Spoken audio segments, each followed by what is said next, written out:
September 1944, 19W. Klaus Müller walked into an American prison camp expecting brutality. He instead found guards handing out Hershey bars and fresh donuts to their enemies, while his own people starved back home. The abundance was so shocking that hardened Wehrmacht veterans broke down crying, not from despair, but from the realization that everything they'd been told about American weakness was a lie.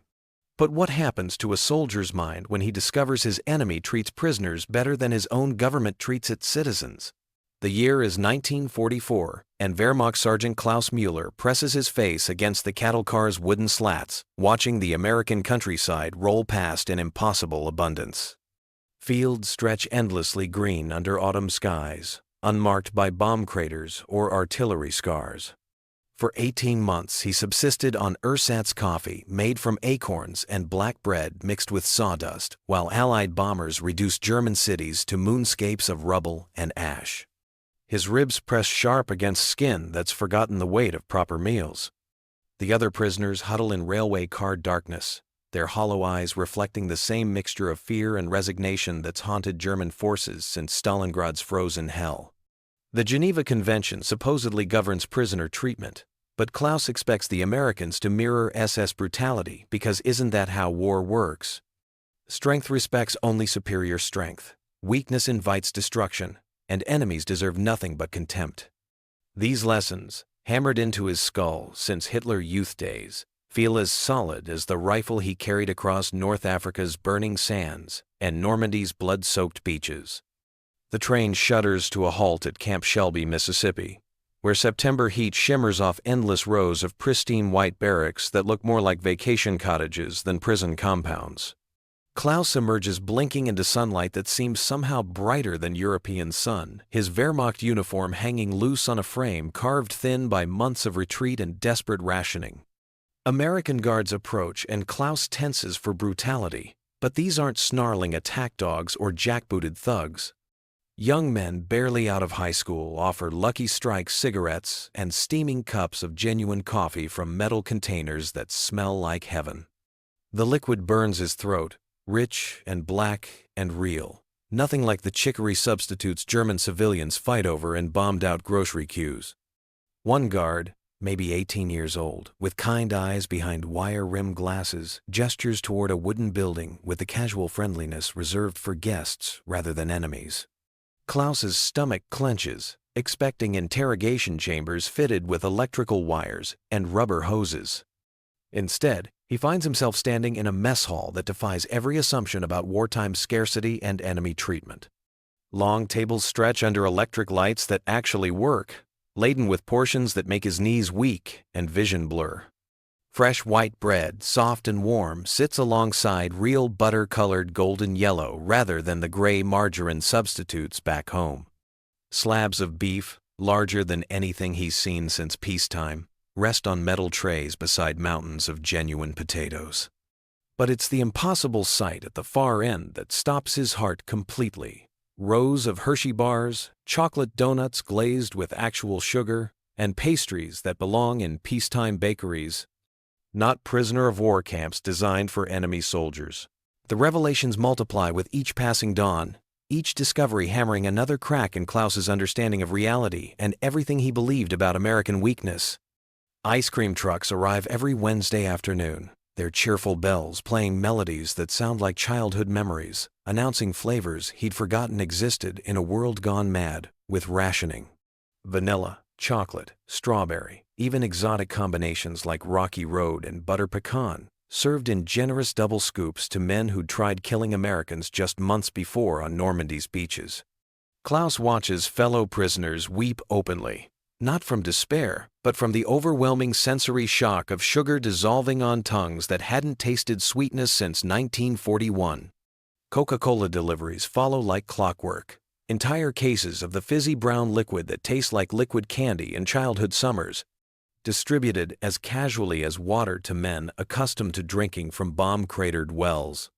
Klaus observes American guards consuming identical beverages and meals, their casual consumption suggesting this impossible plenty represents normal abundance rather than calculated psychological warfare. The camp's industrial kitchen reveals machinery that dwarfs anything surviving in bombed German factories where workers scramble for potato peels. Electric refrigerators hum constantly with enough preserved food to feed entire villages, mixing equipment large enough to prepare fresh bread for thousands daily. Ovens maintaining perfect temperatures without coal rationing or fuel shortages. Assignment to work details outside the camp's wire fence exposes Klaus to America's true secret weapon that Nazi leadership never comprehended or acknowledged. Industrial capacity operates at scales, rendering German production quaint by comparison. A single chocolate factory shift, producing more confections than his entire hometown of Heidelberg, consumed during 6 months of total war mobilization.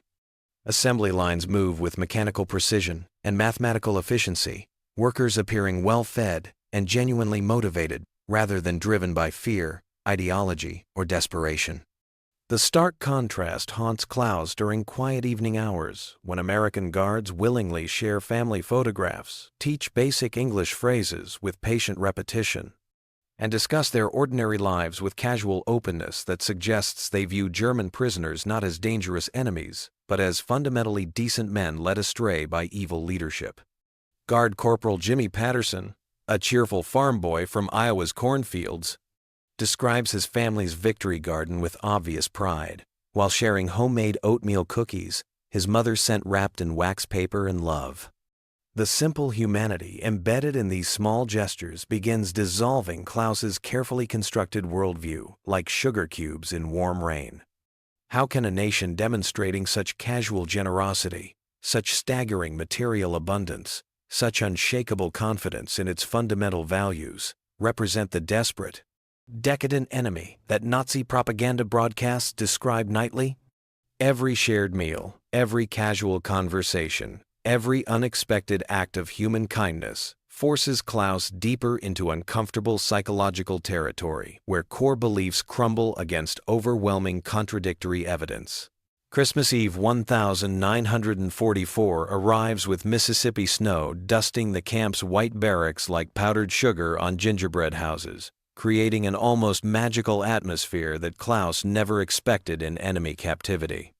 American guards have spent weeks preparing something unprecedented in military history, transforming the mess hall with evergreen boughs cut from nearby forests, strings of colored lights that somehow still work despite global war shortages, and handmade decorations crafted during evening hours when these young soldiers could have been writing letters home or sleeping off exhaustion.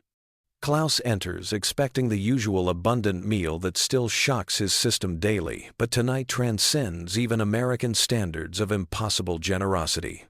Tables groan under roasted turkeys so large they could feed entire Wehrmacht companies. Mashed potatoes whipped to creamy perfection. Cranberry sauce glowing ruby red like liquid jewels. Green beans swimming in real butter. And desserts that belong in fairy tales rather than prison camps. Pumpkin pies, apple crumbles, chocolate cakes layered thick with frosting, and cookies shaped like stars and angels cover every available surface. American guards have even prepared wrapped gifts for each prisoner. Small tokens containing soap, candy, cigarettes, and personal items that acknowledge their basic humanity during this season of peace on Earth. Klaus watches Corporal Patterson distribute presents with genuine joy lighting his farm boy features, the same expression Klaus remembers from his own childhood Christmas mornings before ideology poisoned innocence with hatred. The moment shatters something fundamental in Klaus's chest, as tears stream down cheeks he thought had forgotten how to cry. These Americans feed their enemies better than the fatherland ever fed its most loyal citizens, treat captured soldiers with more dignity than SS officers showed German civilians, and demonstrate strength through mercy rather than brutality through fear. His internal voice, trained since Hitler Youth days to rationalize every contradiction, finally falls silent against overwhelming evidence. What kind of nation possesses such staggering abundance they can spare luxury for those who tried destroying them? What ideology produces men confident enough in their values to show kindness toward ideological enemies? Every Nazi propaganda broadcast suddenly reveals itself as desperate projection, weak men accusing strong opponents of their own fatal flaws. American decadence isn't moral weakness but material confidence. Their kindness isn't vulnerability but unshakable strength. Their generosity isn't foolishness but the natural expression of a civilization that creates rather than destroys. Klaus realizes, with crystalline clarity, that Germany didn't lose because Americans fought better, but because they represented something worth fighting for, while Nazi ideology offered only hatred, scarcity, and death. The chocolate cake dissolves on his tongue like communion wafer, each bite carrying the bitter recognition that he'd spent years serving leaders who created hell while calling it paradise, fighting men who'd built heaven and called it ordinary Tuesday. This Christmas feast becomes his ideological funeral and spiritual rebirth, the moment when Sergeant Klaus Mueller dies and someone entirely new begins drawing breath in enemy territory that feels more like home than the fatherland ever did.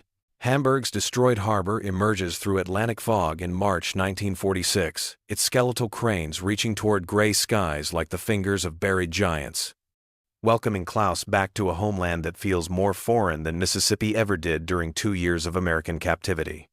Rubble mountains stretch endlessly through streets he once knew, children with hollow eyes and distended bellies scavenging for anything edible among brick fragments that were once proud buildings, their faces bearing the unmistakable mark of prolonged starvation that Klaus had forgotten existed until this moment of brutal reacquaintance.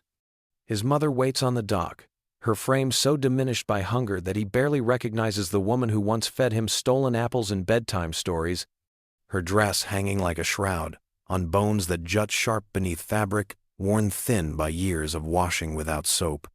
She touches his face with trembling fingers, marveling at cheeks that retain some fullness, muscles that haven't completely wasted away, teeth that remain intact because American dentists treated enemy prisoners with the same care they showed their own soldiers. When Klaus describes the abundance he witnessed daily, the ice cream trucks and chocolate donuts and Christmas feasts prepared for captured enemies, his family listens with expressions mixing disbelief, rage, and profound grief for everything they'd been denied, while fighting for leaders who promised victory through sacrifice, but delivered only sacrifice without victory. His younger sister Anna, now 16 but looking 40 after surviving 3 years of siege conditions, asks why Americans would waste food on prisoners while German children starved, and Klaus has no answer except the terrible truth that strong nations can afford generosity while weak ones demand suffering. The mental cargo Klaus carries proves heavier than any physical luggage as he walks through Hamburg's devastated streets, seeing his homeland through eyes trained by American abundance to recognize scarcity's true face. Every bombed church, every makeshift shelter, every queue of desperate citizens waiting for meager rations tells the same story of a civilization that chose conquest over construction, ideology over humanity, hatred over the patient work of building something worth preserving. Klaus finds employment helping rebuild what German bombs had destroyed across Europe, carrying American construction techniques learned during work details, democratic ideals absorbed through casual conversations with Iowa farm boys, and most importantly, the knowledge that prosperity flows from freedom rather than conquest. Abundance springs from treating people as humans rather than resources to be consumed. Years later, holding his own children beside Hamburg's rebuilt harbor, Klaus reflects on the greatest shock of his captivity, which wasn't the candy or donuts or impossible abundance, but discovering what a truly strong nation looks like when it faces its enemies, not with cruelty, but with confident kindness that transforms hearts more effectively than any propaganda. The real victory wasn't military conquest but moral demonstration, proving that free societies, even when treating captured enemies, embody values worth defending, building, and passing to children who will inherit a world where abundance serves human dignity rather than destroying it through the false promises of ideology built on hatred and scarcity.